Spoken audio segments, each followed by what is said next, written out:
নমস্কার বন্ধুরা, রিতাস ডায়েরি চ্যানেলে আপনাদের সবাইকে স্বাগত। বন্ধুরা, 2024 সালের পুজো পার্বণ শুরু হয়ে গেছে। ইতিমধ্যেই গণেশ পুজো হয়ে গেছে, বিশ্বকর্মা পুজো আসছে, মহালয়া, পিতৃপক্ষের অবসান হবে, দেবী পক্ষের সূচনা হবে। তো এর মধ্যেই রয়েছে তর্পণ। তো তর্পণ শুধু কি পুরুষরাই করতে পারেন, মহিলারা কি করতে পারেন না? এই নিয়েই আমি আপনাদেরকে আজকে বলবো। তো বন্ধুরা, দক্ষিণ ও পশ্চিম ভারতে ভাদ্র পূর্ণিমা থেকে এই পক্ষের সূচনা, যা সর্বপিতৃ অমাবস্যা, বিসর্জনী অমাবস্যা, মহালয়া অমাবস্যা বা মহালয়ার দিনে শেষ হয়। পুরাণ মতে বলা হয় যে মহিলারাও তার মৃত পরিজনদের উদ্দেশ্যে শ্রাদ্ধর অধিকার রয়েছে। মহালয়ার দিনে পূর্বপুরুষদের তর্পণ ও শ্রাদ্ধ কর্ম করে যেসব আত্মীয় পরিজনরা, উদ্দেশ্য একটাই যে এই শ্রাদ্ধকর্ম, তর্পণ, জলদান এগুলো করে তাদের বিদায় জানানো। ধর্মীয় ধ্যান ধারণা অনুযায়ী পিতৃপক্ষে শ্রাদ্ধ, তর্পণ ইত্যাদি মৃত্যু সংক্রান্ত আচার অনুষ্ঠান পালন করা হয়, তাই এই পক্ষে শুভ কাজ করা উচিত নয়। দক্ষিণ ও পশ্চিম ভারতে ভাদ্র পূর্ণিমা থেকে এই পক্ষের সূচনা হয়। অন্যদিকে উত্তর ভারত ও নেপালে ভাদ্রের পরিবর্তে আশ্বিন মাসের কৃষ্ণপক্ষকে পিতৃপক্ষ বলা হয়। এই সময় পূর্বপুরুষদের আত্মার শান্তি কামনা করে শ্রাদ্ধকর্ম করেন তাদের পরিবার পরিজনেরা। তবে পুরাণ মতে মহিলাদেরও মৃত পরিজনদের শ্রাদ্ধ করার অধিকার দেওয়া হয়েছে। কোনো মৃত ব্যক্তির পুত্র না থাকলে তারা কি করবে? তাদের কি এইসব কাজ হবে না?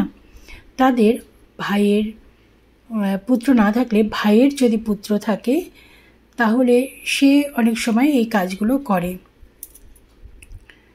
হিন্দু ধর্ম অনুযায়ী মৃত পূর্বপুরুষদের সঙ্গে সম্পর্কযুক্ত যে কোনো ব্যক্তি তর্পণ করতে পারে। মানে আপনি শুধু যে বাবার তর্পণ করতে পারেন তা নয়, বাবা, কাকা, জ্যাঠা তা নয়, আপনি আপনার সঙ্গে জড়িত আপনার প্রতিবেশী, আমরা অনেক সময় হয় যে প্রতিবেশীদের যে আমরা কাকা ডাকি বা মামা বা দাদা, যে আমাদের পরিবারে আমাদের সঙ্গে যারা জড়িত শুধু যে আত্মার সঙ্গে সম্পর্ক বা রক্তের সম্পর্ক তাদেরই করা হয় তা কিন্তু নয়। যে কোনো সম্পর্কযুক্ত ব্যক্তির যদি আপনারা তর্পণ করতে পারেন তাহলে কিন্তু একটা আলাদা আশীর্বাদ কিন্তু আপনাদের জন্য তোলা থাকেই।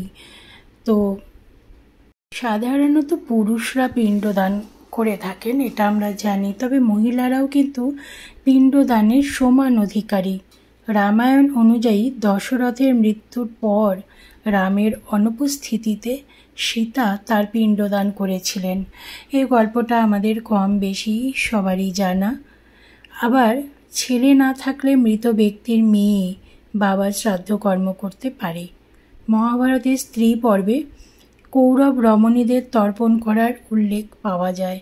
আবার অবিবাহিত ব্যক্তির মৃত্যু হলে মৃত ব্যক্তির মা এবং বোনও শ্রাদ্ধ করতে পারেন। আবার ছেলে শ্রাদ্ধকর্ম করতে না পারলে পুত্রবধূ তা করতে পারেন। আবার পৌত্র ও প্রপৌত্র পূর্বপুরুষদের শ্রাদ্ধকর্ম করার অধিকারী। পৌত্র বা প্রপৌত্র না থাকলে ভাই, ভাইয়ের সন্তানরাও শ্রাদ্ধ করার অধিকারী। আবার দৌহিত্ররাও পূর্বপুরুষদের উদ্ধার করতে পারে। আবার ভাগ্নেও শ্রাদ্ধকর্ম করার অধিকারী। মৃত ব্যক্তির আত্মাকে মুক্তি দিতে পিণ্ডদান করা প্রয়োজন। এর ফলে আত্মা নরক যন্ত্রণা থেকে মুক্তি পায়। পিণ্ডদান করলে জন্ম মৃত্যুর চক্র থেকে আত্মা মুক্তি লাভ করে বলেই মনে করা হয়।